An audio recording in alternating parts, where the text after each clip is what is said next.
12장 1절에서 4절입니다. 우리 한 절씩 교독하겠습니다. 여호와께서 아브라함에게 이르시되 너는 너의 고향과 친척과 아버지 집을 떠나 내가 내게 보여줄 땅으로 가라.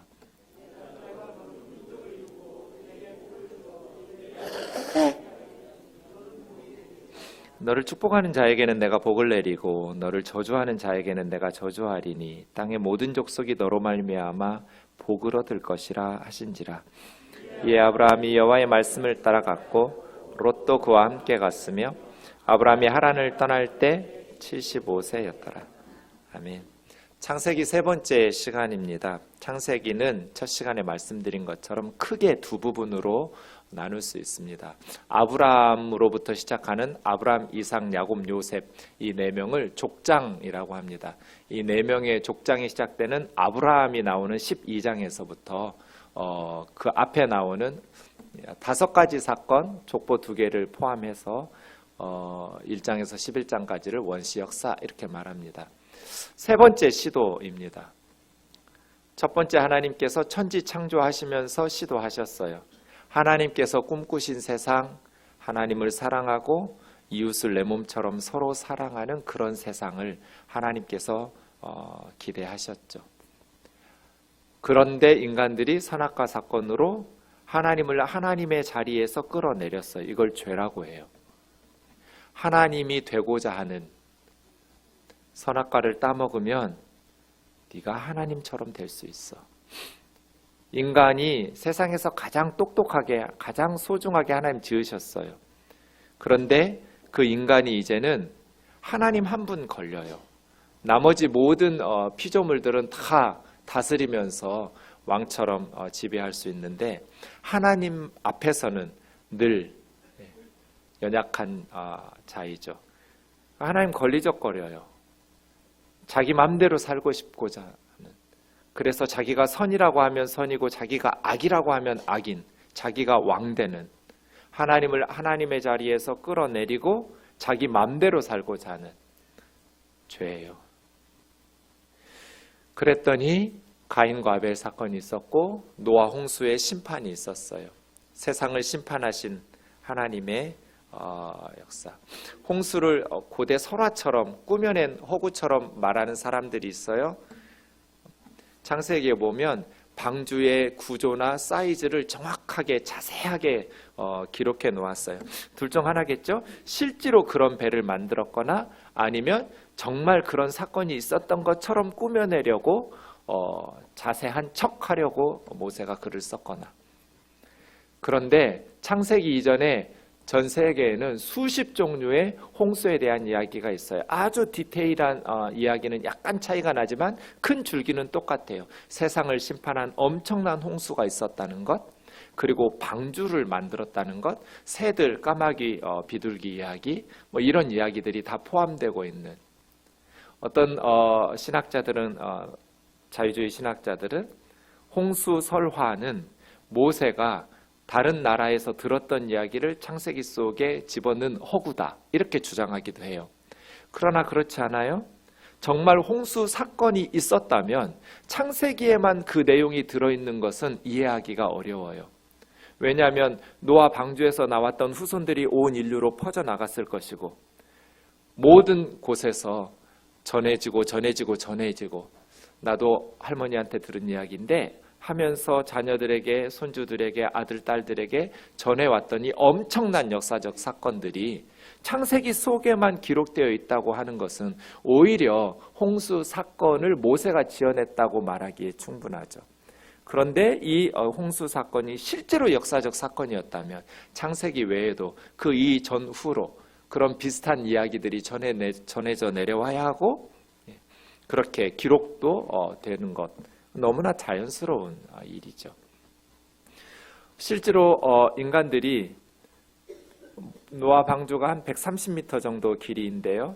그렇게 100m가 넘는 배를 만들 때 가장 먼저 만든 나라가 영국이라고 해요. Great British Ho라고 하는데 그 대형 선박을 만들 때 정확하게 노아 방주의 비율로 만들었다고 해요. 왜냐하면 대형 선박은 풍랑에 뒤집어지지 않는 안전한 구조를 갖추어야 되잖아요. 그래서 길이와 너비의 차이가 10대 1이고 길이와 높이의 차이가 6대 1인 그런 사이즈로 만들었다고 합니다. 창조과학자들이 특이한 실험을 했어요. 우리나라가 배 잘 만드는 선박 강국이잖아요. 그래서 대전 엑스포 할 때 그 영상을 찍어서 한쪽 전시관에 엑스포 내 전시관이 아니라 그 옆에 다른 전시관에 창조관이라고 해서 그 비디오를 계속해서 보여줬다고 그래요. 자기들이 실험하면서 했던 여러 사이즈, 여러 비율의 배들을 만들었어요. 그리고 인위적으로 파도를 일으켰어요. 10m 높이의 파도, 엄청난 파도들을 일으키는데 다른 구조와 다른 비율로 만들어진 배들은 조금도 견디지 못하고 다 뒤집어지고 엎어지고 하는데 노아 방주 구조로 정확하게 만들었던 배는 10m 높이의 파도에도 뒤집어지지 않고 안정적으로 유지된 동영상을 찍어서 대전 엑스포 때 전시해 놓았다고 해요. 이 사건들은 모세가 지어낸 허구가 아니에요. 실제 역사적인 사건들이죠. 하나님께서 노아 홍수 심판을 통해서 새롭게 두 번째 시도하셨어요. 역시 똑같이 하나님을 사랑하고 하나님의 말씀을 신뢰하면서 하나님을 의지해서 하나님이 주시는 은혜를 힘입어 하나님이 공급하시는 사랑과 자비를 힘입어 곁에 있는 사람들을 내 자신과 같이 소중히 여기면서 사랑하면서 사는 삶. 천지 창조 때처럼. 그런데 노아의 후손들이 바벨탑을 쌓았어요.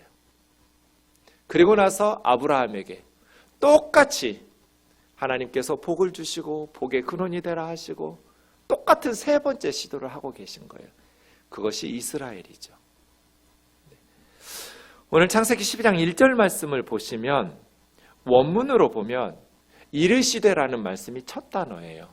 그런데 이르시되 말씀하셨다 여호와께서 아브라함에게 이런 식인데요.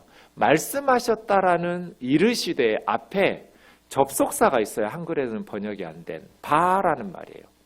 바요메르 이렇게 시작해요. 12장이. 그리고 말씀하셨다 해요. 이게 무슨 의미겠어요? 아브라함을 부르신 하나님께서 고향과 친척과 아버지 집을 떠나라고 말씀하시는 아브라함의 소명의 장면, 이 12장의 말씀은 앞에 있는 11장의 사건하고 연관지어서 해석하라는 사인 같은 거예요. 그리고라는 접속사 말이에요. 바요메르. 그리고 여호와께서 아브라함에게 말씀하셨어요. 그러니까 아브라함에게 고향과 친척과 아버지 집을 떠나 내가 너에게 보여줄, 내가 너에게 지시할 땅으로 가라고 말씀하시는 이 말씀은 11장의 바벨탑 사건을 배경으로 주어진 사건이기 때문에 12장 말씀만 가지고는 이 아브라함의 소명 장면을 제대로 해석할 수 없는 것이죠. 11장 1, 2절 말씀 우리 좀 같이 읽겠습니다. 시작. 온 땅의 언어가 하나요 말이 하나였더라. 이에 그들이 동방으로 옮기다가 시날 평지를 만나 거기 거류하며. 네, 온 땅의 언어 하나였다라는 말씀. 근데 그들이 누구냐면 노아 방주에서 나왔던 사람들이거든요. 그러니까 지도로 보시면 노아 방주는 아라랏산에 머물렀잖아요. 그리고 동쪽으로 내려오면서 시날 평지를 만났어요. 여기 지금 이라크 남부 지역이에요. 유프라테스 티그리스강 하류의 시날 평지. 1절, 2절 다시 보시면 시날 평지를 만났다라는 동사가 만났다라는 것이 안도감이 들어있어요. 찾았다가 우리가 어디서 정착해서 살지 하면서 계속해서 이주하고 길을 가다가 만났다. 찾았다는 뜻이잖아요.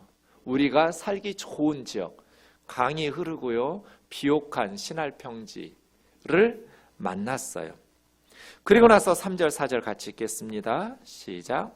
서로 말하되 자 벽돌을 만들어 견고히 굽자 하고 이에 벽돌로 돌을 대신하며 역청으로 진흙을 대신하고 또 말하되 자 성읍과 탑을 건설하여 그 탑 꼭대기를 하늘에 닿게 하여 우리 이름을 내고 온 지면에 흩어짐을 면하자 하였더니. 네, 그냥 탑 하나 쌓은 게 아니에요. 8절 말씀에도 보면 도시 건설하기를 그쳤더라 이렇게 했거든요. 도시예요. 성이에요. 성읍. 성읍과 탑을 건설하자. 그러니까 하늘 꼭대기까지 닿는 탑을 소유한 도시를 건설한 거예요. 이 노아의 후손들은 왜 이런 도시를 건설하려고 했을까요? 세 가지 그들의 말 속에서 이유를 찾아볼 수 있어요. 첫 번째는 탑 꼭대기를 하늘에 닿게 하자. 왜 하늘 꼭대기까지 닿는 높은 탑을 쌓으려고 했을까요? 홍수에 대한 트라우마거든요.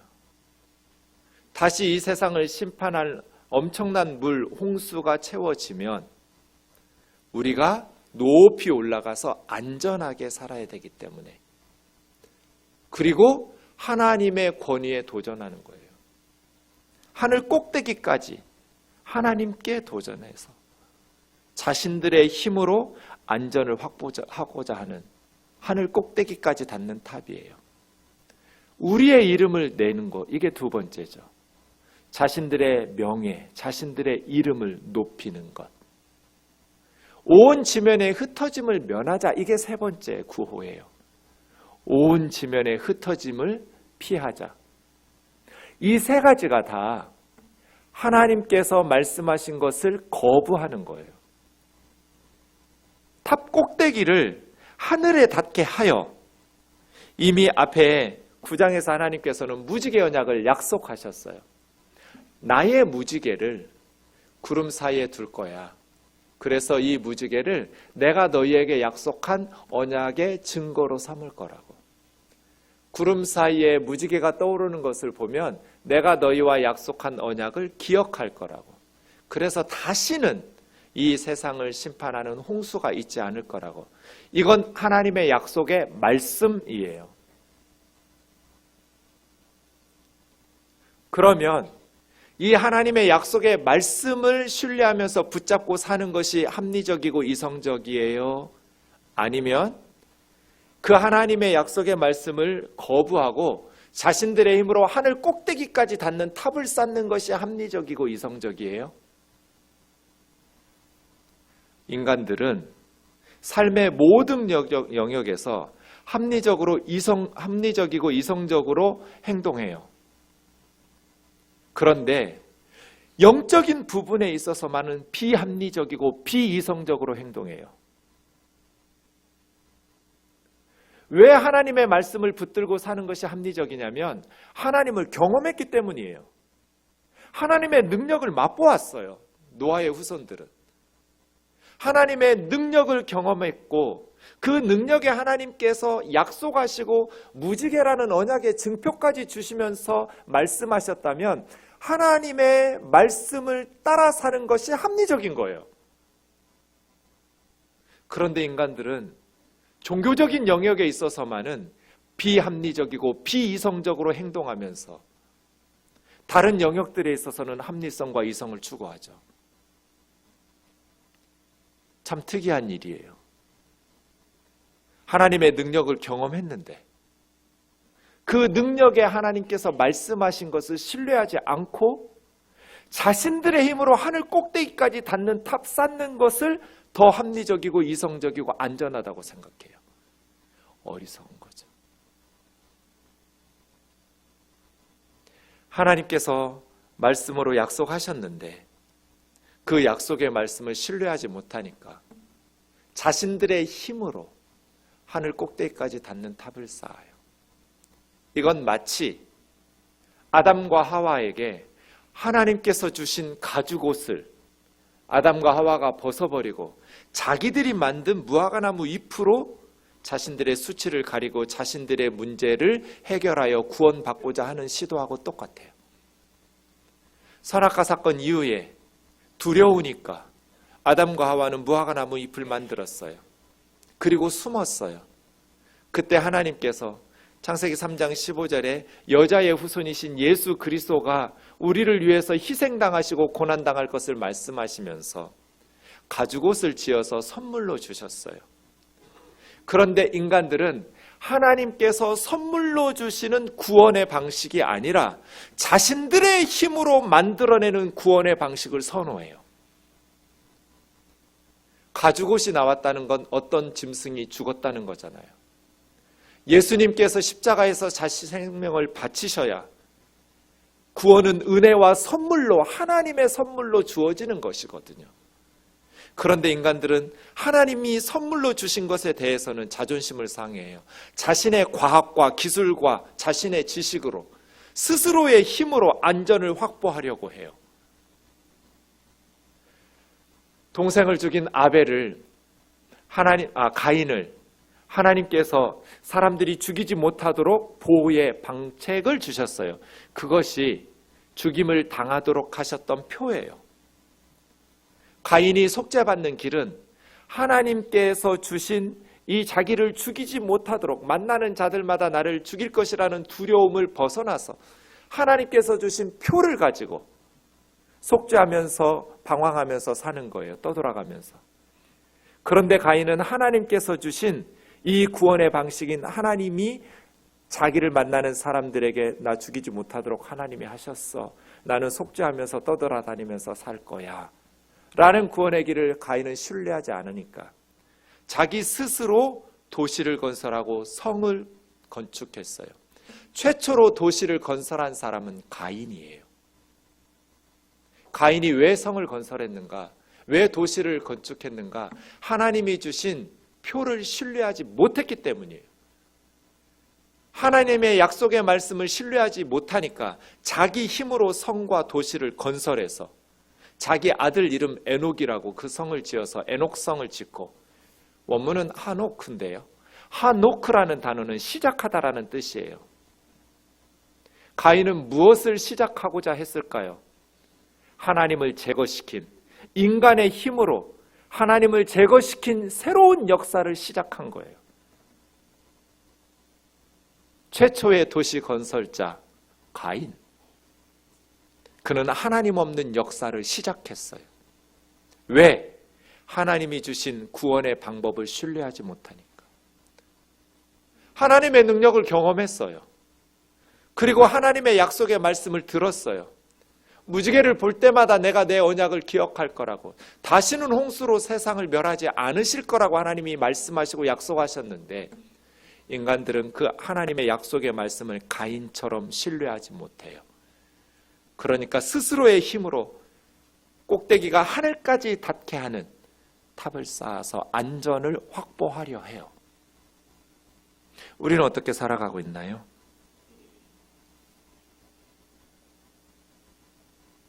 그렇게 사람들은 하나님을 배제시키고 하나님 없는 역사를 도모하면서 살아요.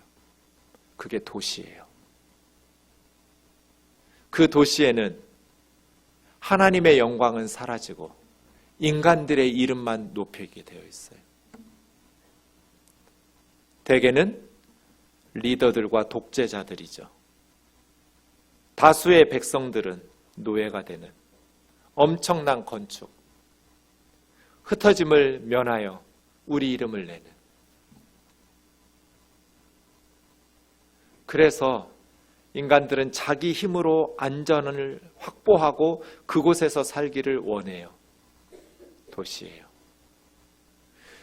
솔로몬이 출생이 밧세바이고 해서 고위 신료들이 누구도 솔로몬이 다윗 왕의 후계자가 되리라고 예상하지 못한 불안한 정권 초기에 기브온 산당에서 1000번제를 드리면서 하나님 앞에 매달렸어요. 하나님께서 전무후무한 지혜를 주셨고 부귀와 영광까지 더하여 주셨어요. 그렇게 솔로몬이 성전을 짓고 그 다음 솔로몬이 한 일이 뭘까요? 도시들을 건설하기 시작해요. 그 도시들마다 무기와 군인들을 배치하기 시작하고 한번 시작된 도시의 건설은 도시의 속성을 따라가요. 그리고 우상 숭배적, 하나님을 제거시킨 그 도시에 우상들로 가득 채워요. 예레미야는 너희 성읍에 수만큼 우상이 많았다고 유다 백성들을 탄식하면서 질타했어요. 솔로몬이 지은 도시들에게 이름을 붙이는 것들을 주목해 보세요. 바알, 호론, 바알랏, 벳 호론, 다 우상의 이름들을 도시에다가 갖다 붙여요. 솔로몬이. 이 이름이 우연일까요? 하나님을 제거시키고 인간의 힘으로 안전을 확보할 때 그 속에 우상의 정신이 깃들어요. 솔로몬의 아들 르호보암은 북쪽에 10지파를 빼앗기고 남쪽에 2지파만 가지고 있었어요. 솔로몬의 아들 르호보암이 한 일이 뭘까요? 정확히 자기 아버지 솔로몬을 따라가되 아버지보다 더했어요. 르호보암은 20개의 도시를 건설했어요. 그리고 28명의 자기 아들들을 각 도시에 배치하면서 도시를 지배하는 세습. 르호보암은 하나님을 떠났어요. 왜 흩어짐을 피하고 도시들을 건설할까요? 불안하니까. 자신들의 힘으로 안전을 확보하고 자신들의 이름을 내고 흩어짐을 피하여 힘을 모아서 스스로를 지켜가고자 하는 불신앙의 도시. 그럼 다 시골에 가서 살아야 되는가? 도시에서 사는 사람들은 다 우상 숭배자인가? 아니에요. 도시는 돈 같은 거예요. 돈하고 비슷해요. 성격상. 돈 자체가 악하거나 선한 게 아니에요. 도시 자체가 악하거나 선한 게 아니에요. 시골로 귀향해서 살라, 귀촌하라는 의미가 아니에요. 정신을 이야기하는 거예요. 성경은. 똑같이 도시를 건설했지만 여호사밧과 아사 같은 선한 왕들은 하나님의 이름으로 하나님께서 주신 백성들을 보호하고 평화롭게 살기 위해서 성벽을 건설하고 도시를 건설했다고 성경이 말하기도 해요. 돈은 이것이 하나님의 일을 하기 위한 반드시 필요한 도구예요. 그러나 그 돈이 하나님의 자리를 차지하고 앉아서 사람들을 노예처럼 부려먹으면서 숭배받는 신격화되는 속성이 있듯이 도시가 그래요.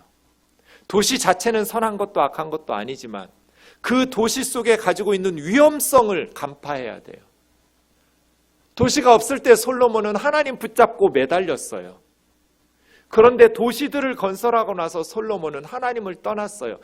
계속해서 하나님께서 선지자들을 보내시면서 솔로몬에게 회개를 촉구하고 하나님께로 돌아오기를 말씀하셨지만 무기로 가득한 군사들로 가득한 견고한 도시들을 건설한 이후에 솔로몬은 하나님께 돌아오지 않고 이전에 자신의 신뢰, 자신의 안전, 자신의 명예와 행복의 근원이었던 하나님을 버리고 이제는 도시가 주는 자기 스스로의 힘으로 건설해 놓았던 그 제국이 주는 안전과 행복에 도취되어 버렸어요. 교회니까 다 하나님의 나라가 아니에요. 우리의 왕이 하나님이신가? 우리는 하나님의 이름으로 솔로몬처럼 하나님의 집 성전을 지은 그 사람이 바알랏, 벳 호론 우상의 도시들을 건설하면서 하나님을 제거시키고 하나님께서 애굽의 종살이에서 해방시켜서 자유인으로 만들어 놓았던 백성들을 또다시 왕의 노예로 부려먹고 있는 제국의 독재자들은 아닌가요? 그러면서 르호보암처럼 자기 아들들에게 세습하는 도시의 건설자, 제국의 건설자는 아닐까요? 한국 교회를 지배하고 있는 정신은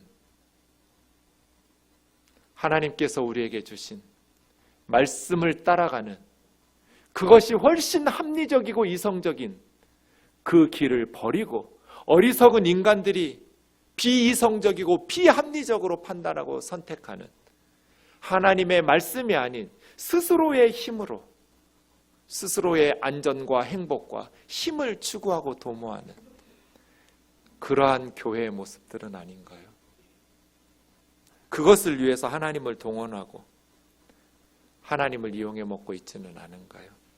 시편의 말씀에 보면 아름다운 고백들이 나와요. 같이요. 시작.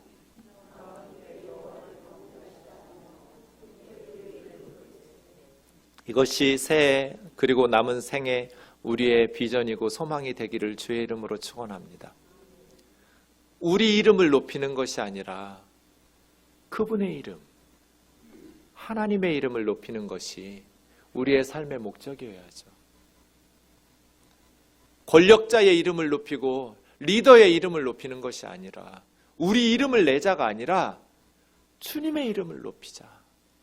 이것이 우리의 생의 목적이고 내 삶을 통해서 우리 하나님의 이름이 높아지기를, 나는 우리 하나님의 이름을 높이기 위해서 존재하는 사람이 하나님의 백성으로 살아가기를 원합니다.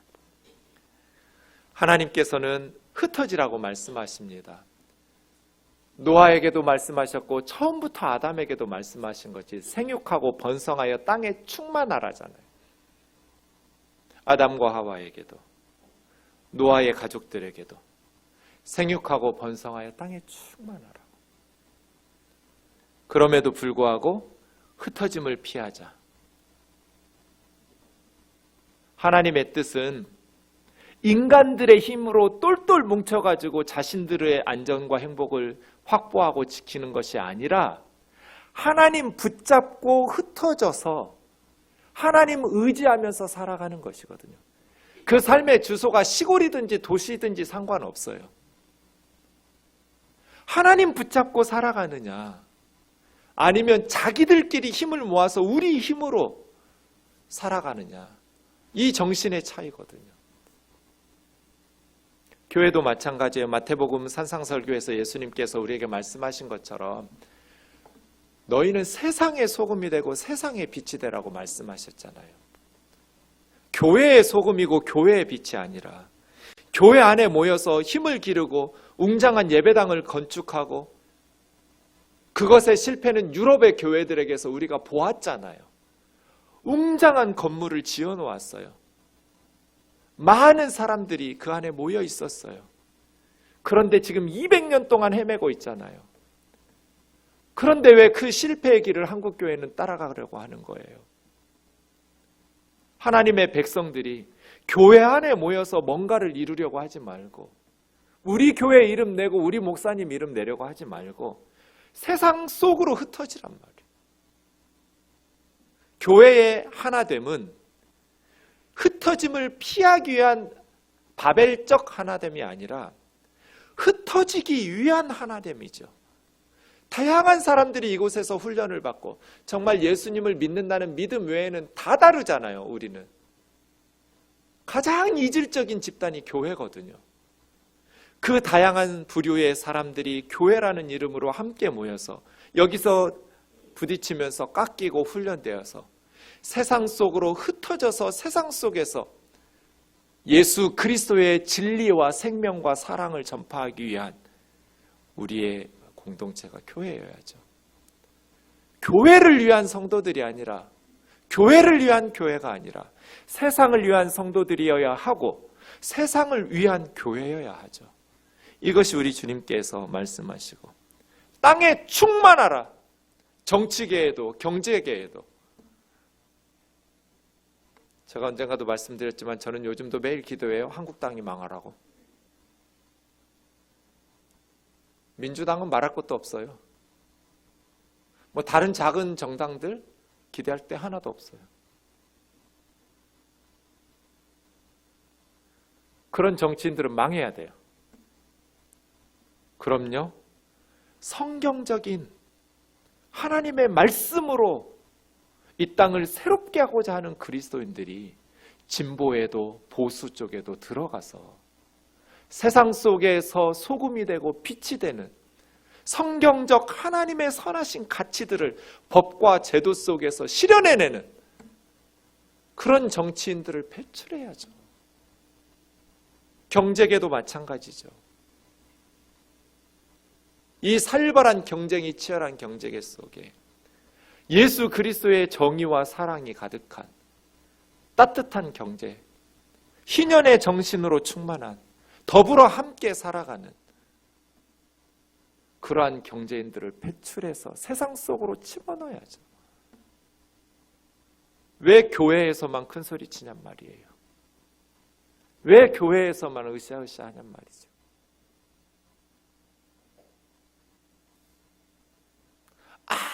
아무 의미도 없어요. 사탄은 교회 안에 수십만 명이 모여도 하나도 두려워하지 않아요. 교회 안에 모인 소금들이 소금 덩어리들끼리 똘똘 뭉쳐가지고 뭘 할 수 있어요? 그 소금이 세상 속에 들어가서 짠맛을 내야 사탄이 두려워하죠.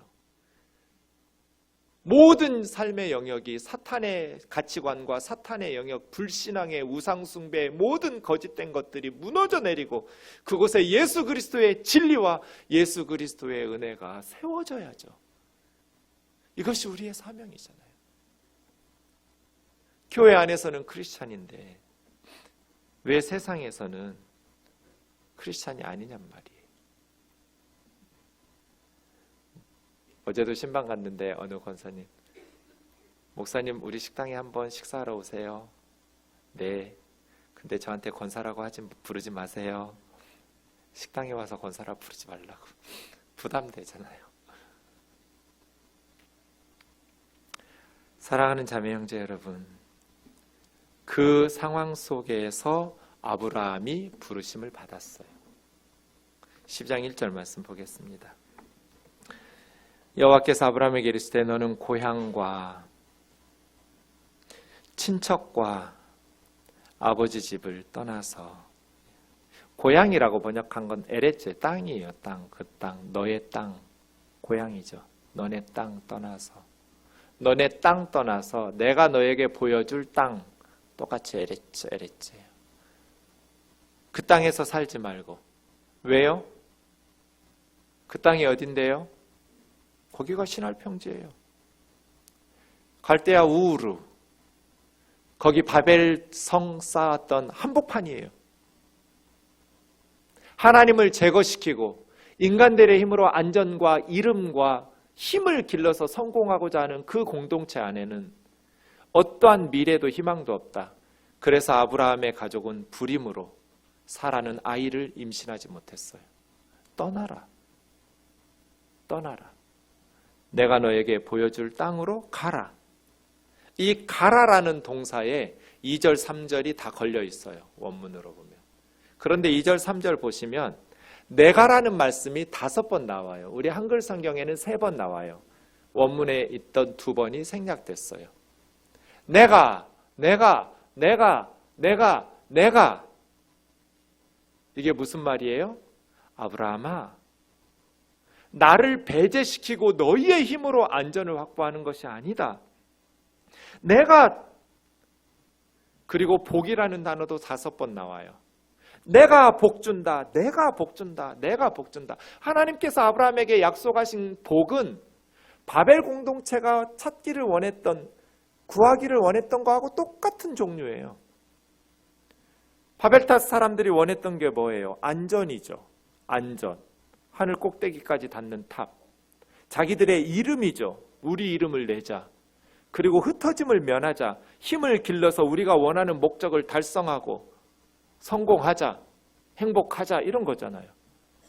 그런데 아브라함에게 하나님이 말씀하신 것을 보면 내가 준다는 거예요. 하나님께서 주신다는 거예요. 큰 민족을 이루고 너의 이름을 크게 창대하게 하겠다. 우리 이름을 내겠다는 말하고 아브라함의 이름이 크게 창대하게 된다는 거하고 뭐가 달라요? 똑같은 거잖아요. 그리고 너를 축복하는 자에게 내가 복을 내리고 너를 저주하는 자에게 내가 저주할 거다. 이게 안전이잖아요. 하늘 꼭대기까지 닿는 탑을 쌓아서 안전한 게 아니라 하나님께서 너 축복하는 자에게 복을 주시고 너 저주하는 자에게 저주할 거야. 내가 안전이에요. 그리고 그들이 흩어짐을 피하자면서 큰 민족, 강한 힘을 원했지만 하나님께서는 내가 너에게 큰 민족을 이루게 할 게다. 하나님께서 아브라함에게 말씀하신 것은 바벨 공동체 사람들이 추구했던 거예요. 방식이 다른 거죠. 하나님의 힘으로. 그래서 땅의 모든 족속이 너로 말미암아 복을 얻을 거야. 이것이 우리의 사명이죠. 하나님께서 말씀하신 그 말씀에 순종할 때 하나님께서 우리에게 복을 주시고 하나님께서 우리에게 주신 복으로 땅의 모든 족속에게 복을 주는 공동체, 교회. 저와 여러분의 삶이 땅의 모든 족속에게 복을 주는 그러한 축복의 통로가 되는 삶 살기를 주의 이름으로 축원합니다. 이것이 아브라함의 소명이에요. 땅의 모든 족속에게 복이 되는 삶, 땅의 모든 족속에게 축복이 되는, 축복의 통로가 되는 인생, 그것이 아브라함의 소명이고, 하나님께서는 아브라함을 부르실 때 이제 전면전에서 게릴라전으로 작전을 바꾸셨어요. 노아 때까지는 전 인류를 대상으로 심판하시고 다루시다가 이제 게릴라전을 통해서 아브라함과 이스라엘을 통해서 땅의 모든 족속들을 복 주시기로 작정하신 계획이 작전 변경이죠. 그것이 아브라함이고 이스라엘이에요. 4절 말씀 같이 읽겠습니다. 시작. 이에 아브라함이 여호와의 말씀을 따라갔고 롯도 그와 함께 갔으며 아브라함이 하나님을 떠날 때 75세였더라. 이런 걸 뭐라고 그래요? 믿음. 믿음은 뭐예요? 약속하신 미래를 받아들이는 능력이에요. 약속하신 하나님의 미래를 위해서 현재의 안전한 곳을 포기하는 능력. 고향과 친척과 아버지 집을 떠나면 누가 지켜줘요? 지켜주는 사람 아무도 없어요. 하나님 한 분 붙들고 살아야 돼요. 솔로몬이 기브온 산당에서 1000번째 드리면서 하나님 붙잡고 살았던 것처럼 고향을 떠나버리면, 아버지 집을 떠나버리고 친척들을 떠나버리면 아브라함은 자기 아내도 지켜줄 수 없는 위험한 땅에 자신의 가족을 온통 올인하면서 던지는 거예요. 그럼 이제 아브라함은 누구 붙들고 살아야 돼요? 하나님 붙잡고 살아야 돼요. 이런 걸 믿음이라고 그래요. 믿음은 선포된 미래를 위해서 현재를 포기하는 거예요. 하나님의 약속의 말씀을 위해서 안전한 곳을 떠나고 하나님의 말씀을 따라가는 거예요. 4절에 보면 아브라함이 여호와의 말씀을 따라갔다 그랬어요. 여호와의 말씀을 따라갔다. 저와 여러분이 하나님의 말씀을 따라 사는 인생 되기를 주의 이름으로 축원합니다. 이것은 비이성적이고 어리석은 선택인 것 같지만 가장 이성적이고 가장 합리적인 선택이에요. 능력의 하나님을 경험했잖아요. 그 하나님의 말씀을 따라가는 것이 가장 합리적인 선택이에요. 가장 이성적인 선택이에요. 그런데 현실은 녹록하지 않아요. 빼앗긴 들에도 봄이 올까요? 안 올까요? 봄이 오죠.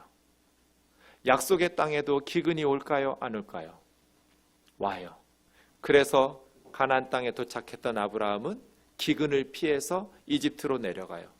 애굽으로 내려가면서 뭐라고 말해요? 자기 아내 사레에게 내가 볼 때 당신은 너무 아리따운 여인이라고. 이 양반이 왜 이래? 내가 남편인 줄 알면 나 죽이고 당신 빼앗아 갈 거라고. 여동생이라고 좀 하자고. 허걱.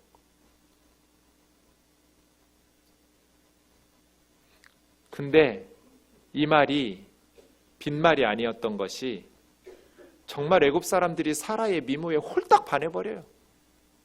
그래서 사레를 데려가요. 애굽 왕 바로가.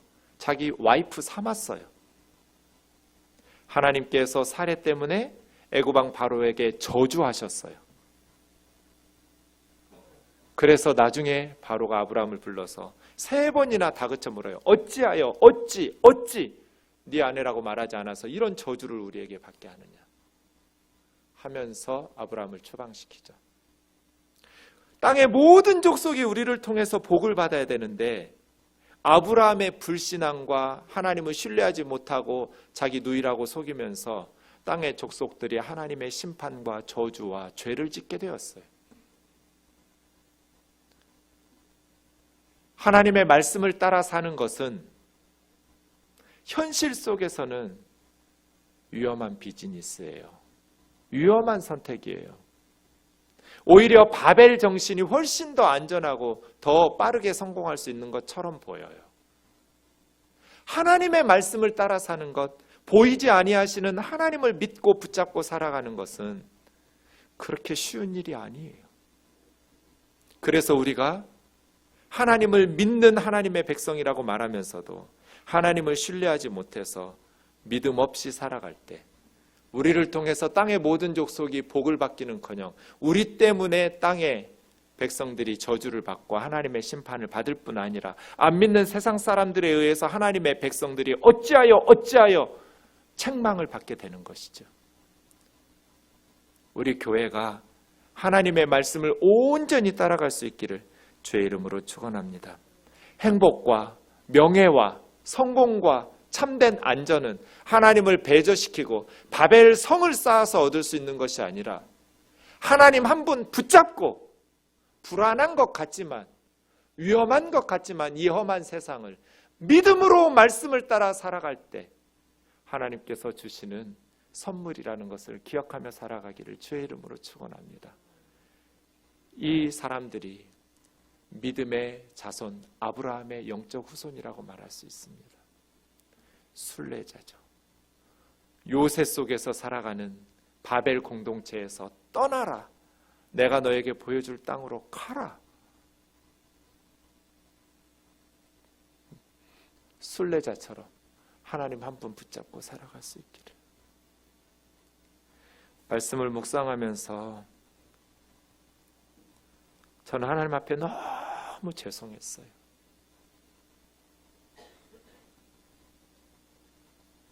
뜨인돌교회 개척할 때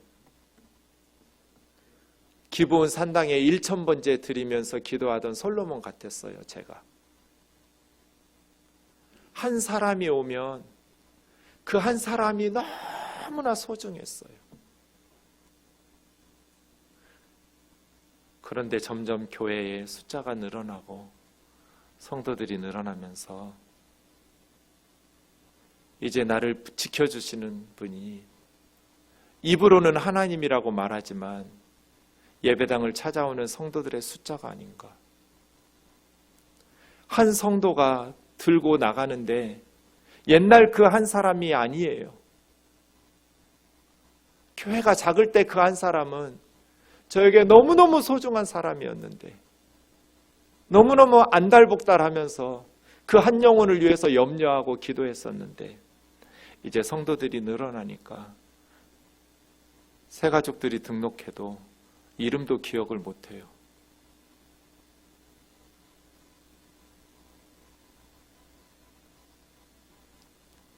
나는 교회라는 또 다른 바벨성을 쌓고 있지 않은가?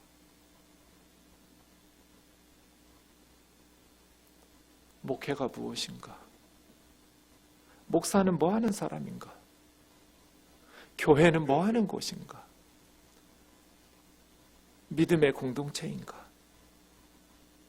하나님 한 분 붙잡고 하나님의 말씀을 따라가고 있는가? 한 영혼이 천하보다 귀하다고 말하고 설교하지만 한 영혼이 정말 천하보다도 귀한가?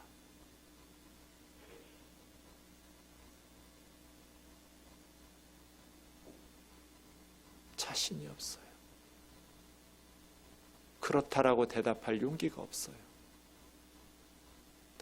어느덧 내가 이루어 놓은, 내가 쌓아놓은 요새 안에서 안전을 확보하고 그 안에서 기쁨과 즐거움을 누리며 살고 있지 않은가. 하나님께서 우리에게 부탁하신 믿음의 길을 버리고 하나님의 이름이 아닌 어느덧 우리의 이름을 내고 있지 않은가. 아브라함이 하나님의 말씀을 따라갔을 때 75세였습니다. 그 앞에 11장에 보면 데라가 죽습니다. 그런데 205세에 죽습니다. 11장에 보면 데라는 70세부터 나홀과 하란과 아브라함을 낳습니다. 새 쌍둥이 낳았다는 게 아니라 70세부터 낳기 시작했다는 뜻입니다. 그러면 데라가 죽은 205세 때 아브라함의 나이는 135세입니다. 그러니까 데라가 죽기 135세는 이삭이 35살, 이미 아브라함이 75세에 왔는데 가나안 땅에 와서 60년이 지난 후입니다. 아브라함은 아버지 죽고 나서 하란을 떠나서 가나안 땅으로 온 것이 아니라 아버지를 봉양해야 될 아들의 효도의 의무가 있었음에도 불구하고 아버지를 떠나서 하나님의 부르심에 순종해서 온 겁니다. 우리가 하나님의 말씀을 따라가기 위해서 때로는 가족에 대한 의무보다 하나님의 부르심이 더 급하고 중요할 때가 있습니다. 아브라함은 그렇게 아버지 생전에는 아버지 곁에서 자식 노릇하다가 아버지 돌아가신 후에 오겠다라고 그렇게 순종을 미루지 않았습니다. 믿음으로 살아가는 삶, 하나님 한 분 붙잡고 말씀 따라가는 삶. 스가랴 2장에 보면 환상 속에 한 청년이 청량줄을 들고 갑니다. 천사가 묻습니다. 어디 측량하려고 하는가? 예루살렘이라는 말에 소동이 일어납니다. 그래서 그 청년에게 말하게 합니다. 예루살렘은 성벽 없는 성곽이 되어야 된다고. 성벽이 없는 도시를 건축하면 위험한 도시, 그런 도시가 고대에 어디 있습니까? 남한산성, 북한산성, 만리장성 다 쌓아야 그 도시가 안전하죠. 그런데 하나님께서 말씀하십니다. 회복되는 예루살렘은 성벽이 없는 도시가 되어야 된다. 그럼 거기를 누가 지켜줍니까? 5절 말씀 보시면 하나님께서 불로 둘러싼 성곽이 되겠다고. 내가 성벽이라고. 내가 그 가운데 영광이 될 거라고. 이런 교회 되기를 주의 이름으로 축원합니다. 하나님이 불로 둘러싼 성벽이 되시고 하나님이 우리 안에 영광이 되시고 하나님 한 분 붙잡고 믿음으로 살아갈 수 있기를. 하나님이 불어버리시면 우리가 쌓아놓은 그 성벽은 다 무용지물이고 허물어진다라는 것을 기억하면서 흩어져서 하나님이 주신 사명들을 감당하는, 하나님 제거시킨 희망 없는 세상 속에서 하나님 믿는 새로운 대안적인 삶을 살아내는 저와 여러분 되기를 주의 이름으로 축원합니다.